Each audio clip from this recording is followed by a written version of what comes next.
बाबा जी प्रणाम।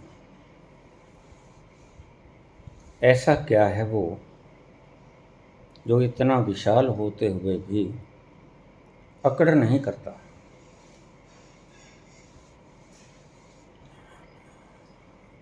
उसकी अकड़ का न करना ही उसकी विशालता का परिचायक है।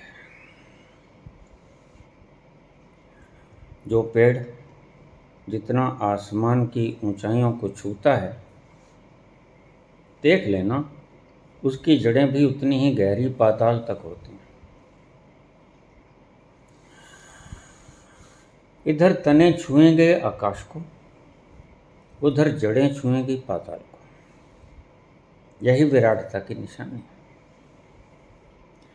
वो क्या है जो इतना विराट होता हुआ भी अकड़ नहीं करता? बस इसीलिए वह विराट है। जो अकड़ करता है वह थोथा है। उसकी जड़ों को फलोरोगे, खंगालोगे तो जड़ें बहुत गहरी ना होंगी। ऊपर ऊपर से जरा हाथ लगाओगे और वृक्ष उखड़ जाएगा। वह विराट है। इसका परिचय कि यही है कि वह अकड़ नहीं करता। और यह एक नियम की तरह ले लेना, जो विराट है वह झुक जाता है। जो पेड़ फलों से लदा होता है, उसकी टहनियाँ झुक जाया करती हैं। यही उसके फलों के लदे होने की निशानी है। और याद न कराया करो बेटा, उसके याद आने से मेरा रोआ रोआ कांप जाता है।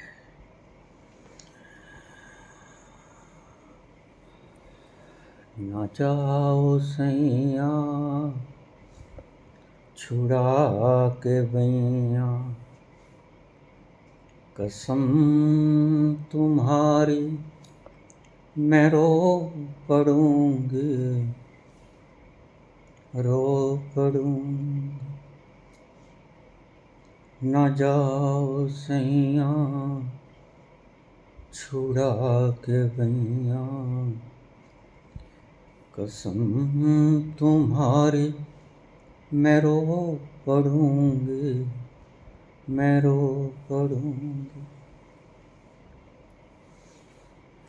रामकृष्ण परमहंस जहाँ कहीं से जाते बाजार में, उसके शिष्य दूर दूर तक फैल जाते हैं। खबर कर देते हैं कि रामकृष्ण आ रहे हैं, जरा मौन रहना। कोई भगवान का नाम ना ले ले, कोई माँ ना कह दे, कोई राम ना कह दे। रामकृष्ण ने उसका स्वाद चखा था, और जब तक भूला भूला रहता तब तक वो संसार में व्यवहार करता। जब उसे कोई याद करा देता तो इधर याद कराया, उधर वो धर्म से गिर जाता, भाव समाधि लग जाती। तो शिष्य कहते कि देखिए रामकृष्ण आ रहे हैं। कोई माँ ना कह दे, कोई राम ना कह दे। थोड़ा कुछ देर के लिए चुप्पी बनाए रखना, गुजर जाने दें उन्हें, फिर जो चाहे बोलते जाना।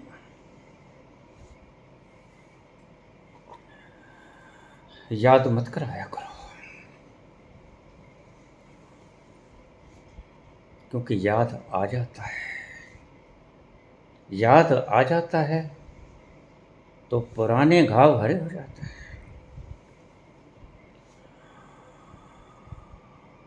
और दिल का दर्द छलकता है।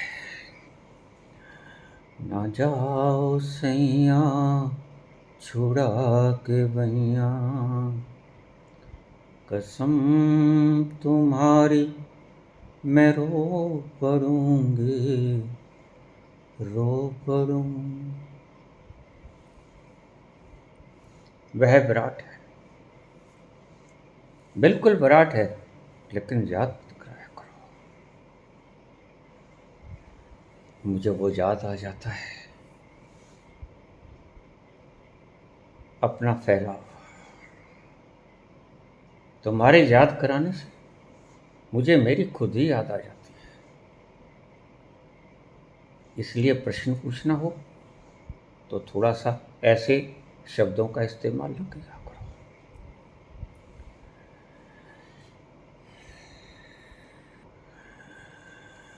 सांसारिक व्यक्ति का शीर्षासन में खड़े होना वह संत होता है। जब सांसारिक व्यक्ति शीर्षासन में खड़ा होता है, सिर नीचे पांव ऊपर, तो वह संत होता है। संसारिक आदमी को सुमरन कराना पड़ता है।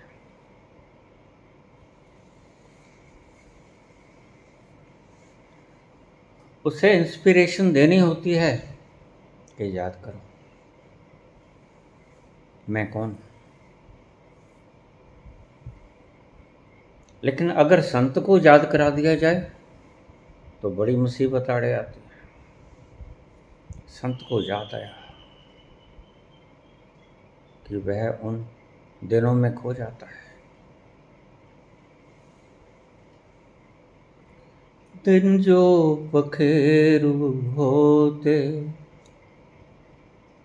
पिंजरे में मैं रख लेता। दिन जो पखेरु होते पिंजरे में मैं रख लेता। पालता उनको जतन से, पालता उनको जतन से। मोती के ताने देता, सीने से रहता लगा। याद न जाए बीते दिनों की, जाके न आए जो दिन। दिल क्यों भुलाए उन्हें, दिल क्यों भुला। याद न जा, याद जाती नहीं और तुम्हें याद आती नहीं। बस यही फर्क है संत का और संसारिक का।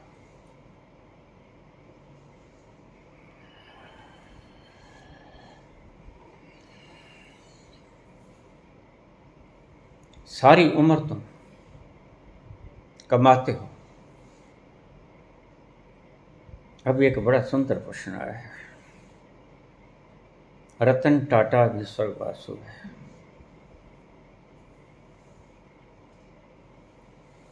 वह 3800 करोड़ रुपए की पूंजी छोड़ के गए। क्या ये पूंजी उन्हें अगले जन्म में मिल जाएगी? क्या गरीबी और अमीरी का यही फार्मूला है? बाबा, जो जन्मजात अमीर होते हैं, क्या वो ऐसे ही लोग होते हैं जो अपनी शुद्ध कमाई को यहाँ छोड़कर चले जाते हैं और परमात्मा उनको अगले जन्म में दे देता है? नहीं, तुम गलत समझे। तुम्हारी शिक्षा,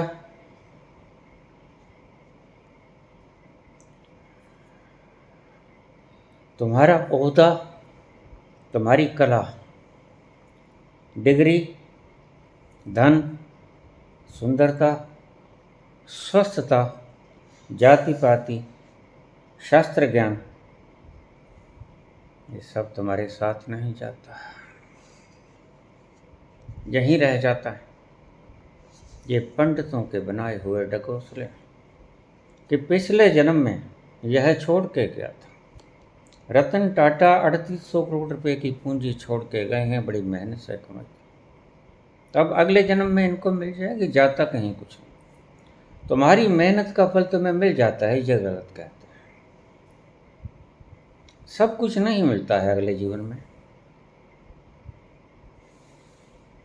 तुम डॉक्टरेट कर देते हो, अगले जन्म में फिर जन्मते हो तो वही ABC से शुरू करना पड़ता है।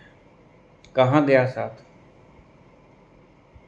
अल्फ़ाबेट फिर से पढ़ना होता है, का खा का फिर से पढ़ना होता है। ये चीज़ें नश्वर हैं। नश्वर का अर्थ है कि यहीं रह जाती हैं, तुम्हारे संग संग नहीं जाती।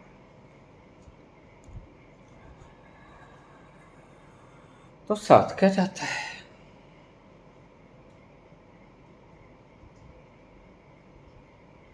साथ जाती है तुम्हारी ग्रोथ ऑफ कॉन्शियसनेस। जो तुमने अपनी चेतना की ऊंचाई को बढ़ाया, जो तुमने अपनी चेतना की ऊंचाई को बढ़ाया, वह तुम्हारे साथ जाएगा। तुम दुनिया के मालिक हो जाओ, चक्रवर्ती सम्राट हो जाओ। तुम्हारे पास कितना ही खजाना हो, शारीरिक बल हो, तुम्हारे फॉलोवर्स बहुत हों, सारी दुनिया तुम्हारी कदर करती हो,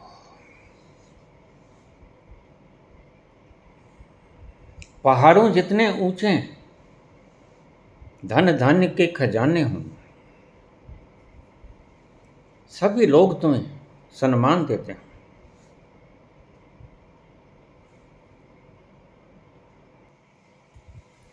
यही तुम्हें गलत सिखाया गया कि पिछले जन्म में तुमने अच्छे कर्म किए थे, पूंजी छोड़ आए थे, इस जन्म में तुम अमीर बन गए। पिछले जन्म में तुम अच्छे घराने में पैदा हुए तो इस जन्म में भी ब्राह्मण के कुल में पैदा हो गए। पिछले जन्म में तुम छोटी जाति में थे तो इस जन्म में भी छोटी जाति में हो गए। ऐसी बकवास हमें सिखाई गई है। ध्यान से सुनना। साथ जाता है सिर्फ वह जो मिटता नहीं, और सब मिट जाता है, चेतना नहीं मिटते। शरीर मिट जाएगा, विचार मिट जाएंगे, भावनाएं मिट जाएंगी, लेकिन तुम न मिटोगे। तुम्हारे जो गहरे तल में तुम जो वास्तव में हो, जिसका आभास तुम्हें सदा होता है, सोते जगते चलते फिरते, तुम जिसे कहते हो कि मैं हूँ, आई एम, मैं हूँ, वह नहीं मिटता। और उसकी करीबी, जितने करीब तुम हो जाते हो, ध्यान से समझना अब इस बात को, ये तुम्हारे जीवन का प्रश्न है। इस जन्म में तुम उसके करीब जितने पहुंच गए, अक्सर लोग बाहर यही घूमा फिरा करते हैं, हिल स्टेशन देखा है, आसमान में उड़ लिए, जहाज़ों की सैर कर ली, अच्छे कपड़े डाल लिए, बढ़िया खाना खा लिया। इसी को ऐश कहते हैं। ऐश की उनकी डेफिनेशन गलत है। यह ऐश नहीं है। ऐश क्या है? ऐश है तुम अपने भीतर जितने उतर जाओगे, क्या होगा? तुमने कभी आइस फैक्ट्री में जाके देखा है? कोई बर्फ बनाने की फैक्ट्री हो, वहां तुम कभी गए हो? अगर गए हो तो तुम्हें पता होगा, और अगर नहीं गए हो तो एक बार जाके देख लेना। जैसे ही आइस फैक्ट्री के तुम करीब आते जाओगे, कितनी भी गर्मी हो, तुम्हारे शरीर को, तन बदन को ठंडी हवाएं लगने लगेंगी। और जैसे ही तुम उस आइस फैक्ट्री के भीतर प्रवेश कर जाओगे तो तुम एकदम से शीतल हो जाओगे। वह जो तुम्हारा स्वभाव है वो अत्यंत शीतल है, just like a ice factory. और तुम बाहर गर्मी में जल रहे हो, भस्मीभूत हो रहे हो, सता रही हैं तुम्हें संसार की पीड़ाएं, दुख दे रहे हैं, दर्द दे रहे हैं तुम्हारे बाहर के रोग, संताप, चिंताएं, समस्याएं, और तुम उनमें दिन भर रात जलते रहते हो। जैसे जैसे तुम बाहर फिरते रहोगे और जितने जितने तुम उस आइस फैक्ट्री से दूर होते जाओगे, तुम्हें उस आइस फैक्ट्री की ठंडक मिलेगी नहीं, तुम और दूर होते चले जाओगे। पाप का मतलब है तुम अपने से कितने दूर हो गए, उतने ही पापी हो गए। कर्मों से इसका कोई नाता नहीं। ध्यान रखना, ये मैं शब्द थोड़े से ऊक चूक बोल रहा हूँ, लेकिन सत्य है। तुमने कर्म क्या किया इससे कोई फर्क नहीं पड़ता। तुम अपने से दूर गए या अपने से करीब आए, इससे फर्क पड़ता है। और तुम अपने से दूर जाओगे तो तुम्हारा दुख बढ़ जाएगा, संताप बढ़ जाएगा, तुम्हारी चिंताएं बढ़ जाएंगी। और तुम अपने से करीब आए तो खुशहाली तुम्हें घेर लेगी, हल्का हल्का सुरूर तुम्हें आएगा और आनंद की घनघोर घटाओं के बीच में तुम मचल उठोगे। यही परिभाषा है पुण्य और पाप की। पुण्य और पाप की वो परिभाषा नहीं जो तुम्हारे शास्त्रों में लिखी। पुण्य और पाप की परिभाषा तुम्हारा अंतस ही तुम्हें बता देता है कि ये पुण्य है, ये पाप है। जिसको करने से तुम्हारे मन में शीतलता छा जाए, रातों की नींदें आराम ना हो, तुम मजे से सो सको, वह पुण्य है। और जिसको करने से तुम्हारे भीतर आग लग जाए, सोच में पड़ जाओ, चिंताओं में पड़ जाओ, रातों की नींद हराम हो जाए, कुछ भी अच्छा ना लगे, वह पाप है। जब तुम पुण्य करते हो तो तुम अपने करीब आ जाते हो, और जब तुम अपने करीब आते हो तो तुम्हें सुख मिलता है, ठंडक मिलती है। बस ये पैमाने की तरह ले लेना। अगर तुम्हें ठंडक मिली किसी कर्म करने से तो तुमने पुण्य किया। अगर तुम संतप्त हुए किसी कर्म को करने से तो वह पाप हुआ। तुम्हारा अंतस पैमाना, मेजरमेंट, वह बता देगा कि तुमने पुण्य किया कि तुमने पाप किया। शास्त्रों में झांकने की आवश्यकता नहीं। तुम्हारे अंत से बढ़िया शास्त्र कोई है नहीं, क्योंकि यह परमात्मा का बनाया हुआ है। बाहर के पुण्य और पाप के जो शास्त्र बनाए हैं वो तुमने बनाए हैं, उनका परमात्मा से कोई संबंध नहीं। वो चाहे कोई भी हो, वेद हो, पुराण हो, कुरान हो, बाइबल हो, ग्रंथ हो, गीता हो, कुछ भी,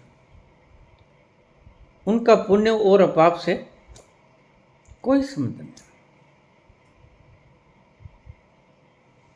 तुम्हारा अंत से जहां जाके दुखी होता है तुम पाप करते हो, तुम्हारा अंत से जो करने से सुखी होता है तो तुम पुण्य करते हो।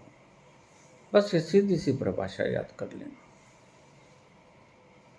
साथ क्या जाता है, अगर विद्या साथ जाती तो अगले जन्म में तुम्हें फिर से पढ़ना न पड़ता। यह संसार एक पाठशाला है, यह संसार एक विश्वविद्यालय है, और परमात्मा तुम्हें जिस काम के लिए भेजता है, अगर तुम वो काम अपनी समझ से पूरा कर लेते हो तो वह तुम्हें फिर नहीं भेजता।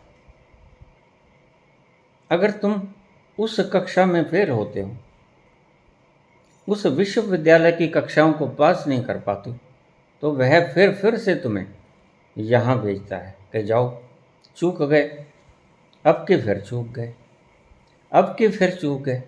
वह फिर से तुम्हें भेजता रहता है। तो अब तुम समझो कि वह तुम्हें भेजता किस लिए है। इस संसार में तुम्हें वह भेजता किस लिए है।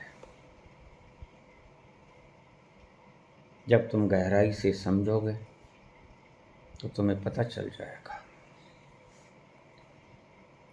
वह तुम्हें इस विश्वविद्यालय में, इस पाठशाला में इसलिए भेजता है कि तुम यहाँ से परम मौन होके निकलो, परम खुशी तुम्हें घेर ले, तुम खुमारी में खो जाओ, तुम आनंद की पुलक में डूब जाओ, तुम नाचने लगो। और कब नाचोगे? आनंद की पुलक और मदहोशी का वो आलम कब आएगा? जब तुम्हारी सब बेड़ियां टूट जाएंगी। जब बेड़ियां टूटती हैं तभी बंधन टूटते हैं, जब बंधन टूटते हैं तभी तो व्यक्ति आजाद होता है। बंधन रहें और तुम आजाद कैसे हो सकते हो? सीधी सी समझ, जब तक तुम बेड़ियों से ग्रस्त हो, तुम बंधे हुए हो, तुम मुक्त नहीं।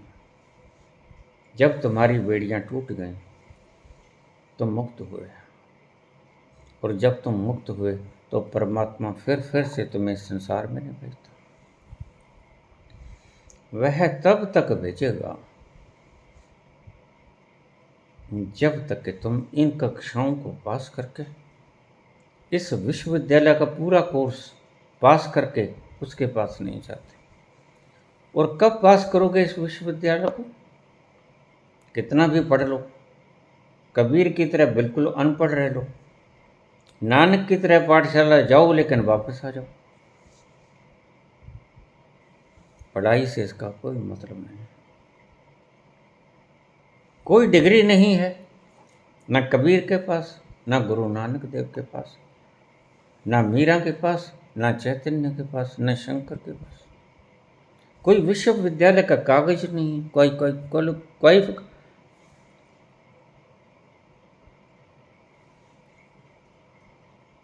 ओहदा नहीं है। माइक की प्रॉब्लम के कारण थोड़ा व्यवधान हुआ, क्षमा प्रार्थी। कोई डिग्री नहीं है, कोई धन के अंबार नहीं लगे हैं, कोई स्वस्थ और सुंदर भी नहीं हो, किसी विशेष जाति पाति के भी नहीं हो, कोई ज्ञान भी नहीं है,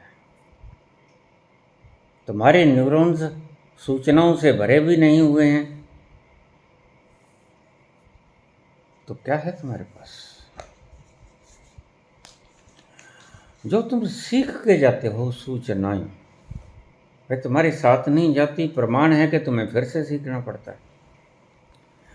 आइंस्टीन गए, स्टीफन हॉकिंग गए, उन्हें फिर से अल्फाबेट सीखना पड़ेगा, फिर से सीखना पड़ेगा। इसका मतलब संग नहीं गया, तुम्हें फिर से कमाना पड़ेगा अगले जन्म में। इसका मतलब कमाया हुआ धन संग नहीं गया। तुम्हें डिग्री फिर से लेनी पड़ेगी, ओहदा फिर से। कितने लोगों को परेशान करके, कितने लोगों की लाशों के ऊपर पांव रख के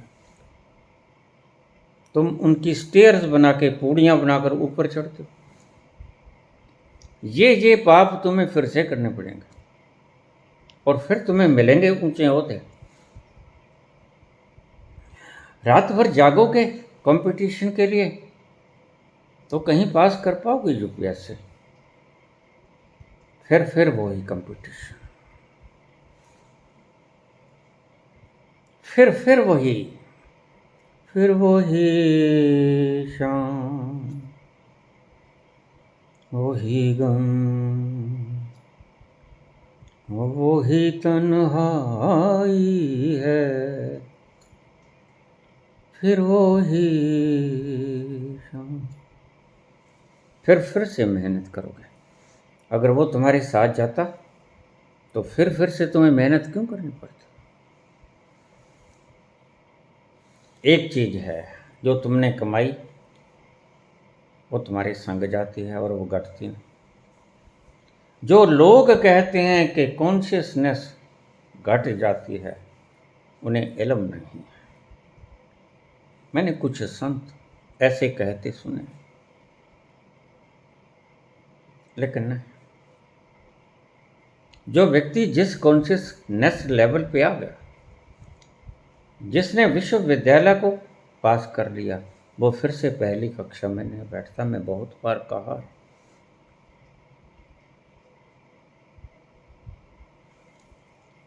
वह कितना मूर्ख हो जाए,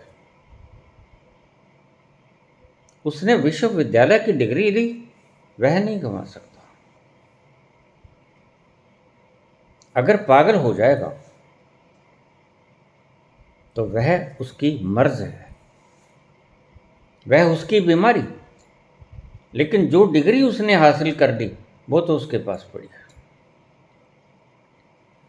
कॉन्शियसनेस लेवल तुमने जो बना लिया वह नहीं गिरेगा।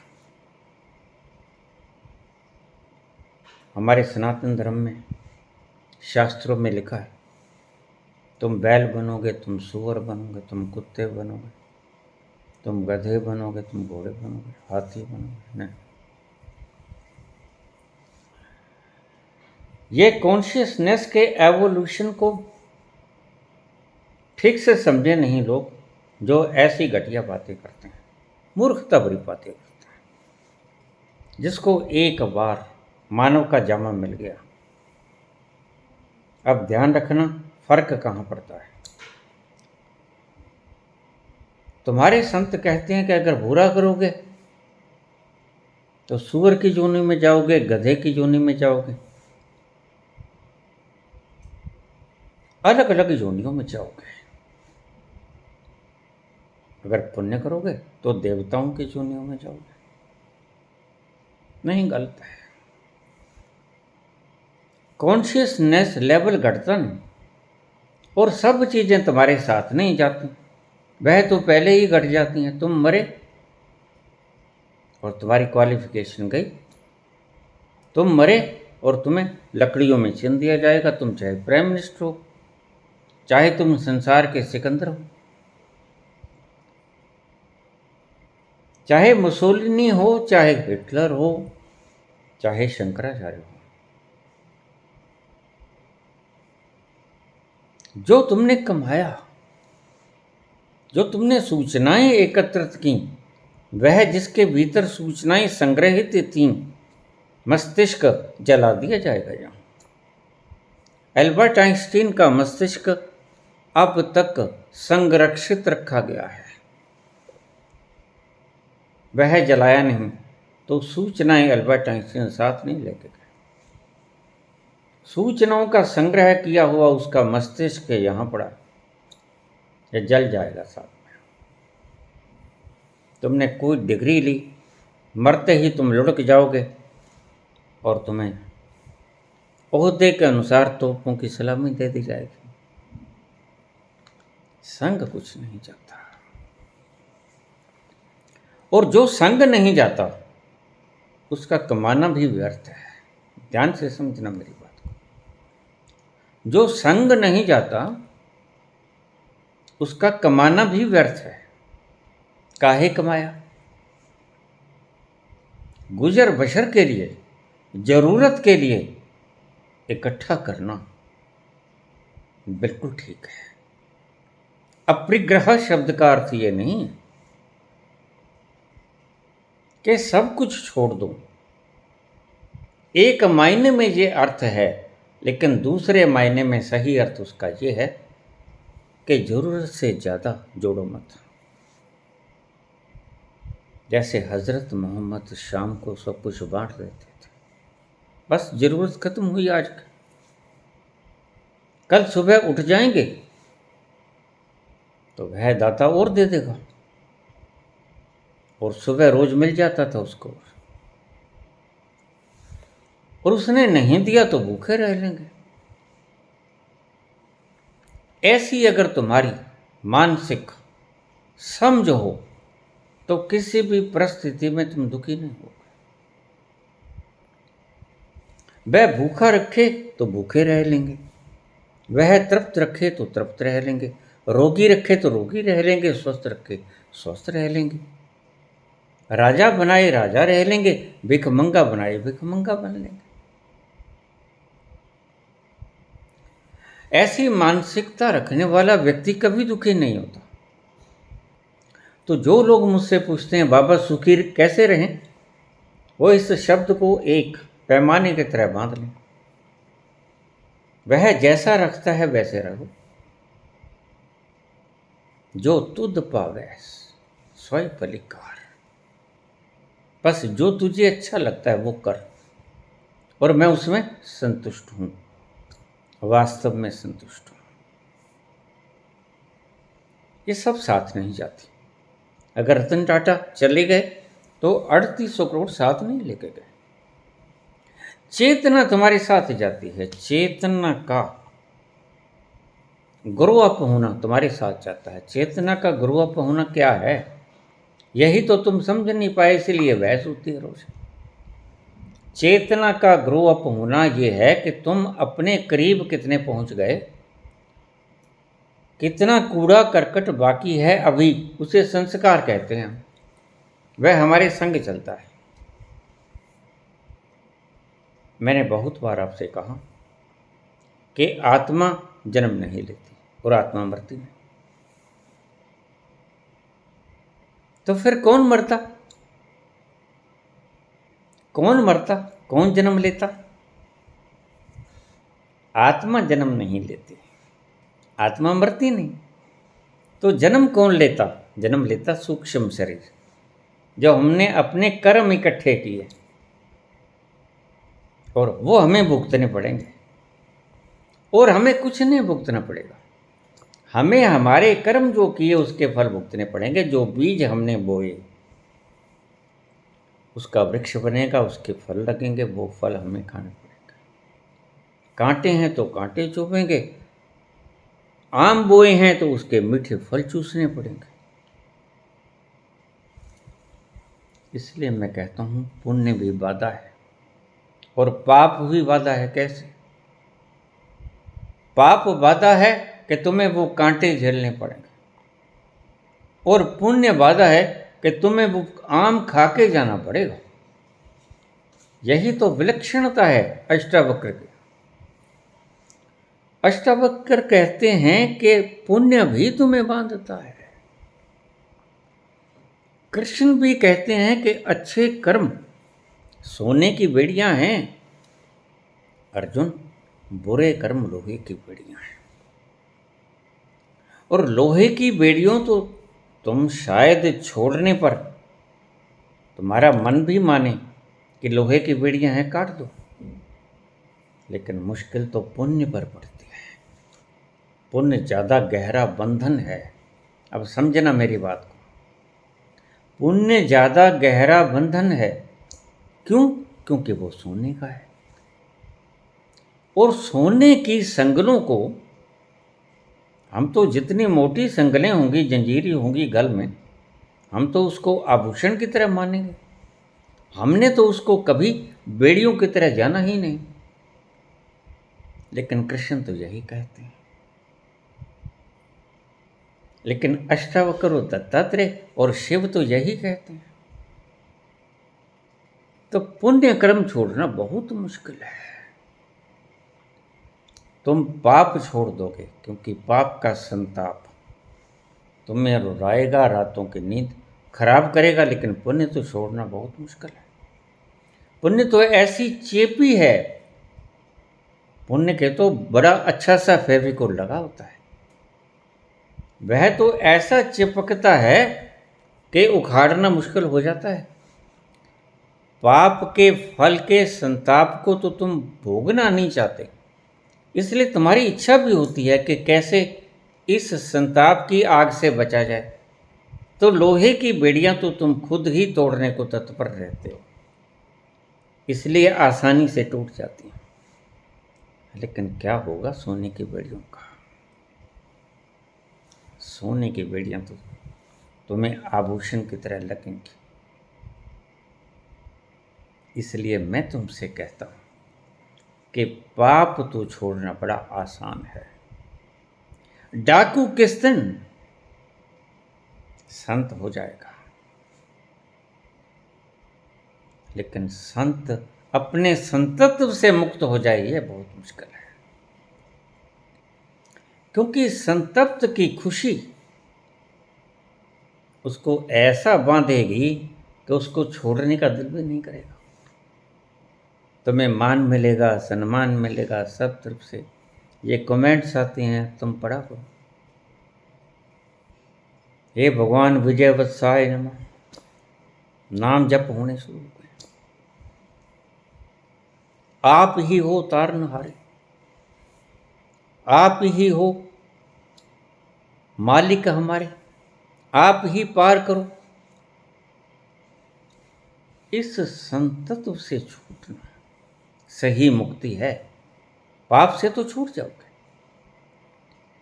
वह तो छोड़ने का तुम्हारा मन भी करेगा, सहयोग करेगा, लेकिन पुण्य छोड़ने का तो तुम्हारा सहयोग नहीं करेगा मन। पुण्य तो तुम ढूंढते हो, सम्मान तो तुम ढूंढते हो, खुशी तो तुम ढूंढते हो। वह बड़ी से बड़ी रुकावट है आदमी के जीवन की। क्या? पुण्य के फल से छूट जाना। इसलिए मैं तुम्हें कहता हूं कि पाप तो अगर हो जाए तो कोई फिक्र मत करना, और कभी न कभी उससे छूट जाओगे, क्योंकि पाप का दंश तुम झेल ना पाओगे। चौंकना मत, लेकिन जल्दी जल्दी पुण्य मत करना। अगर पुण्य करोगे तो उसके खुशी का फल, उसकी खुशी का आनंद महक वो छोड़नी बहुत मुश्किल हो जाएगी। लोग आके चरण स्पर्श करेंगे और तुम उनसे ये ना कह पाओगे कि हटो परे। यह बड़ा मुश्किल होगा। तुम्हारा नाम होगा बंधन, डाकू होना नहीं है। डाकू तो किसी दिन डाके से छूट जाएगा। अक्सर वाल्मीकि छूट जाते हैं, अक्सर अंगुली माल छूट जाते हैं, लेकिन संतत्व से छूटना बड़ा मुश्किल है। व्यभिचारी व्यभिचार से छूट जाएगा, लेकिन सदाचारी सदाचार से नहीं छूट सकता। वह बंधन बहुत गहरा है। इसलिए सदाचारी अगर बनना तो उसकी अहम की रेखा मत पालो। मैंने पुण्य किया ये मत बनने देना। और सबसे मुश्किल यही है, मैं का पुण्य तो बनता है। मैं का पुण्य तो तुम बगाड़ते हो, प्लेटें लगाते हो कि फला व्यक्ति ने सुपुत्र फला अपने पुत्र और अपने पुत्र के पुत्र की याद में जन्म दिवस पर ये इतने रुपए धर्मशाला को दान किया। ये तो तुम ढूंढते हो हमारा नाम। इससे छूटना बड़ा मुश्किल है। डाकू छूट सकता है क्योंकि डाकू दंश देता है। साधु साधुत्व से छूट नहीं सकता, क्योंकि साधुत्व दंश नहीं देता। साधुत्व तुम पैर पुजाना तो सभी चाहते हो। नाम के लिए कितने झगड़े होते हैं, आगे आगे होने के लिए कितने झगड़े होते हैं कि मैं आगे आगे हो जाऊं। तुम लोगों को पीछे कर देते हो, कैमरे के आगे होना ही नहीं देते, खुद कैमरे के आगे हो जाते हो। ये बड़ा मुश्किल है छोड़ना, सभी के लिए मुश्किल है। और ईसा कहते हैं only they will enter in my God's kingdom who will be last in the queue. मेरे परमात्मा के राज्य में वो प्रवेश करेंगे जो कतार में सबसे पीछे खड़े होंगे। अजब फार्मूला है अध्यात्म का, और यही लाओ से कहते हैं। लाओ से कहते कि मैं जहां बैठ गया शिष्यो, मुझे वहां से कभी कोई उठा नहीं सका। मैं जहां भी बैठ गया शिष्यो, मुझे वहां से कभी किसी की जरूरत नहीं पड़ी वहां से उठा दे। तो शिष्य तो लवे हो गए, थोड़े से करीब हो गए। गुरुजी हमें भी बता दो ऐसा तरीका, हम भी बड़ी कुर्सी पे बैठ जाना चाहते हैं चिपक के। हमें भी बता दो ऐसा फार्मूला कि हमें कोई उठाए ना वहां से।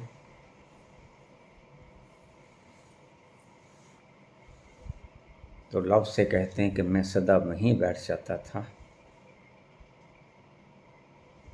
पुत्रों जहां लोग जूतियां उतारते थे, और उनकी जूतियों को साफ करना शुरू कर देता था। वहां से कौन उठाए? सेवा करते हुए व्यक्ति को कौन उठाए? डाका मारते आदमी को तो रोक दिया, लेकिन जूतियां साफ करते हुए व्यक्ति को कौन उठाए? तो किसी ने कभी हिम्मत नहीं की मैं जहां बैठ गया वहां से मुझे कोई उठा दे। लेकिन शिष्यों की अपनी समझ है, शिष्यों की अपनी अपेक्षाएं हैं, अपनी वासनाएं। शिष्य कहते हैं हमें भी बता दो। तो जो जूता साफ करने बैठेगा, हमारे गुरुद्वारों में अगर किसी को दंड मिलता है ना, तनख्वाहिया घोषित करते हैं, तो उनको दंड लगता है कि तुम आते जाते व्यक्तियों के जूते साफ करो, पॉलिश करो। और वो करते हैं बेचारे। दंड बड़े हिसाब से बनाया गया था। जब तुम किसी के जूते पॉलिश करोगे तो तुम्हारा अहंकार कम होता जाएगा, और जूते पॉलिश करते करते अगर तुम उसमें तल्लीन हो गए तो तुम याद रखो, अगर तुमने मन से जूते पॉलिश किए तो तुम मन से जूते पॉलिश करने के योग्य रह जाओगे। फिर तुम्हारे भीतर राज करने की तमन्ना नहीं बचेगी। तुम कहोगे मुझे तो यहीं रहने दो, मुझे यहीं रहने दो, मैंने कहीं नहीं जाना, मैंने राज नहीं करना, मैंने तो जूते साफ करने। बस उसने सही तनख्वाहिया का फायदा उठाया। वह सही तनख्वाहिया है जिसने मन से जूते पॉलिश किए। क्यों? क्योंकि जिसने मन से जूते पॉलिश किए उसका अहंकार टूटेगा और वह अपने करीब आएगा, और जितना अपने करीब आएगा उसे शांति मिलेगी, अपूर्व शांति मिलेगी। और अपूर्व शांति को कोई छोड़ नहीं चाहता, छोड़ना चाहता नहीं, छोड़ सकता नहीं। दुष्ट बहुत जल्दी मुक्त हो जाएगा, उल्टे नाम जपेते जाना, वाल्मीकि वह ब्रह्म समान। कोई ज़्यादा मुश्किल नहीं, क्योंकि दुष्टता की आग उसे जलाएगी, और आग में कोई जलना चाहता नहीं। तुम खुद भी सहयोग करोगे, लेकिन साधुता का अमृत, साधुता के जो चरण स्पर्श करेंगे, जो तुम्हें सम्मान देंगे, जो तुम्हारे चरण दबाएंगे, जो तुम्हें पूजेंगे, तुम्हारा नाम होगा, वो तुम कभी नहीं चाहोगे। इसलिए मैं कहता हूं कि संतत्व को, साधु मत बन जाना। साधु और संत में बड़ा फर्क है। संतत्व को पाने निकले हो तो संत बनना, साधु मत बनना। चरित्रवान मत बन जाना, चरित्रवान बन के रुक मत जाना। चरित्रवान बनना तुम्हें रोक देगा, क्योंकि साधुता तुम्हें मान दिलवाएगी, सम्मान दिलवाएगी, चारों तरफ जय जयकार होगी, और तुम उस जय जयकार से पीछा न छुड़ा पाओगे। बुराई से पीछा छुड़ा लोगे, सब मुंह के ऊपर थूकेंगे आकर, गालियां निकालेंगे, उससे छुटकारा पाना बड़ा आसान है। लेकिन साधुता के चरित्र से तुम सत्यवादी हो, तुम श्वेत रंग के कपड़े पहनते हो, दाग ना लग जाए, उससे छूटना बड़ा मुश्किल है। इसलिए भगवान कृष्ण ने कहा कि सभी धर्मों का परित्याग करके तू मेरी शरण में आ। तू तेरा मैं छोड़ दे, फिर अच्छा करेगा बुरा करेगा वो तू नहीं करेगा, मैं करूँगा। सर्वधर्मान् परित्यज्य मामेकं शरणं व्रज। फिर मैं जानूं, मेरा काम जाने, फिर पाप और पुण्य से मुक्त करने वाला मैं हूं। अहम त्वाम सर्व पापेभ्यो मोक्षयिष्यामि मा शुचः। यहाँ सिर्फ पाप का जिक्र किया भगवान कृष्ण ने। कृष्ण भी अच्छी तरह जानते हैं कि पाप का ही संताप नहीं होता, पुण्य का संताप इससे भी ज़्यादा होता है। पुण्य बांधता है जन्मों जन्मों तक, पाप की अग्नि से तो बचा भी जा सकता है। वो तो तुम्हारा अंतस्वी कहेगा कि कहाँ फंस गए, इस आग से बाहर निकलो। लेकिन साधुत्व का वह शीतल शीतल आभास वह छोड़ने को मन नहीं करता, वो तुम्हें बांध लेगा। तो अब तुम सोचो कि बांधता पाप है या पुण्य है। पुण्य ज़्यादा बांधता है। अहम भाव से कुछ भी ना करो, बस कृष्ण यही कहते हैं, यही दत्तात्रेय और यही शिव कहते हैं, यही अष्टावक्र कहते हैं। अहम भाव से तुम कुछ ना करो, क्योंकि तुम हो ही नहीं। एक और प्रश्न है, मृत्यु नहीं है, कृपया समझाएं कि मृत्यु कैसे नहीं है। मृत्यु तो है, और आप रोज कहते हैं कि मृत्यु को याद रखो। आप रोज कहते हैं कि जो मर जाए उसके साथ जाओ। किसी और दृष्टिकोण से बोला गया शब्द है। मृत्यु है नहीं, बिल्कुल ठीक है। यह उस तत्व से, उस तल से बोला गया है जहां तुम विराजमान हो, वहां मृत्यु है नहीं। नैनम छिदन्ति शस्त्राणि, नैनम दहति पावका, न चैनम क्लेदन्त्यापो न शोषयति मरुता। वहां मृत्यु पहुंचते नहीं। जो तुम हो, इसीलिए तुम्हारे लिए मृत्यु नहीं है। मृत्यु है तो शरीर के लिए, मृत्यु है तो विचार के लिए है, मृत्यु है तो इस इंस्ट्रूमेंट के लिए है, मृत्यु है तो तुम्हारी सूचनाओं के लिए है, तुम्हारी भावनाओं के लिए है, तुम्हारे ज्ञान के लिए। मृत्यु तुम्हारे लिए नहीं। तो ठीक कहा जिसने भी कहा कि मृत्यु होती ही नहीं, बिल्कुल ठीक है, क्योंकि मृत्यु तुम्हारे लिए नहीं होती। और देखिए, इसका आभास तुम्हें तब होगा जब तुम वहाँ पहुँच जाओगे जहाँ तुम मरते नहीं, जहाँ तुम कबीर की तरह निर्भय होके बोल सकोगे, मैं ना मरूं, मरे संसारा मोहे मिला जेलावन हारा। मृत्यु होती है, इसलिए तो मैंने कल के प्रवचन में कहा कि तुम मृत्यु से बचने का यत्न करते हो, जो होती ही ना। आज एक और प्रश्न है, बाबा क्या तुम मुझे भी मारोगे? मैं किसी को नहीं छोड़ूंगा। जो मेरी पकड़ में आ गया, मैं उसका गर्दन दबा दूंगा, मैं उसको भस्मभूत कर दूंगा, मैं उसको बचने ही नहीं दूंगा। तुम्हारी भस्म तो रह जाती है। चार्वाक ने कहा, भस्मभूतस्य देहस्य पुनर्आगमनम कुतः। मैं तुम्हारी भस्म भी नहीं रहने दूंगा। मैं तुम्हें ऐसा वाष्पीभूत कर दूंगा कि तुम्हारा कोई अता पता ही नहीं होगा। यही मेरा लक्ष्य है। तुम कोई विशेष नहीं हो। तुम कहते हो कि मुझे भी मारोगे, बिल्कुल, क्योंकि मृत्यु के बिना वह परम जीवन मिलेगा नहीं। अगर तुम उसकी खोज में चले हो, जो परम जीवन, खिलावट, आनंद, सुगंधी, खुमारी और उल्लास का घर है, समुद्र है, तो फिर मरना ही पड़ेगा। पुरानी खंडहर इमारत ये न सोचे कि मैं मरूंगी नहीं। फिर अगर ये सोचती है कि मैं मरूंगी नहीं, तो ये भी ना सोचे कि मैं नई बनूंगी। अगर मरूंगी नहीं तो मैं नई बनूंगी, ये ना सोचे। अगर ये सोचे कि ट्रांसफॉर्मेशन चाहिए, मैं नई बनूंगी, तो पुरानी को विदा कहना ही होगा। Tata bye bye. अब तुम देखो, तुम पुराने रहना चाहते हो या नए बनना चाहते हो। और देख लो, पुराने से अगर तुम्हें संतोष हो गया, पुराने से अगर तुम्हें तृप्ति मिल गई, पुराने से अगर तुम्हें सुख मिल गया, तो बने रहो।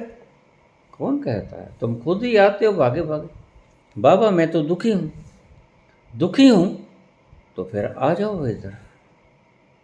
और अगर अभी सुखी हो तो फिर बने रहो, कल्याण मस्तु, जहां हो बने रहो। और अगर दुखी हो गए हो, परम दुखी हो गए हो, अगर जीने का मन ही नहीं करता, फिर इधर आ जाओ, फिर रास्ता मेरे पास है। ऐसे ही लोगों को मैं रास्ता दिखाता हूं जो इस जीवन से थक गए,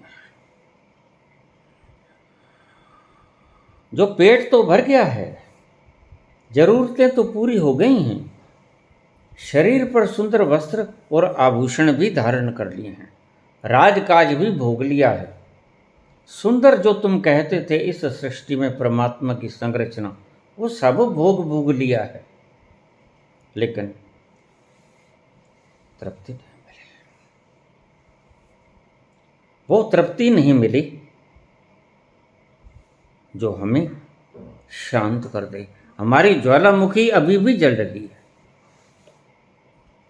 तुम चाहते हो कि हम तृप्त हो जाएं, और फिर तुम तृप्त होना चाहते हो, तो कबीर कहते हैं कि कुछ भी मिल जाए, गोधन गज धन बाल धन और रतन धन खान। गोधन गौ भी हो, गज धन हाथ भी हो, बाज धन और रतन धन खान, सभी खाने हो, जब आवे संतोष धन। अगर तृप्ति नहीं आई तुम्हारे पास, तो तुम भटकते ही रहोगे। कितना भी खाना खा लो, याद रखना, अगर तृप्ति ना मिली तो खाना बेकार। खाना वही खाना है जिसको खाने के बाद तुम तृप्त हो जाते हो, अन्यथा तृप्ति नहीं है, अन्यथा खाना नहीं है। कॉन्शियसनेस लेवल कभी नहीं घटता। यहां पर कमाया हुआ साथ नहीं जाता। तुम्हारी डिग्रीज, तुम्हारी पदवियां, तुम्हारा धन, गिरहा सेती माल तन, कितना ही तुमने कमा लिया, पहाड़ों जितने खजाने, कीड़ी तुल न होवनी, जे तिस मन हूं ना बिसरही। जो उसके मन से बिसर गया, उसके पल्ले कुछ नहीं। और उसके मन से कौन बिसरेगा? जो उससे दूर हो जाए। और दूर तुम होते हो उससे, वो तुमसे दूर नहीं होता। याद रखो, वो तो जहां है वहीं है। दादू दूजा को नहीं दूजी मन की दौड़, दौड़ गई संशय मिटा, वस्तु ठोर की ठोर। वस्तु कहते हैं परमात्मा को। वह वहीं है जहां तुम छोड़ के गए थे। तुम जाते हो दूर परमात्मा से, खुशी से तुम दूर जाते हो, खुशी तुमसे दूर नहीं जाती। तो फिर अगर तुम खुशी से दूर गए हो, तो तुम्हें ही खुशी के पास भी जाना पड़ेगा। जिस तृप्ति को तुम ढूंढते हो, वो तृप्ति तुम्हें ही तलाशनी होगी।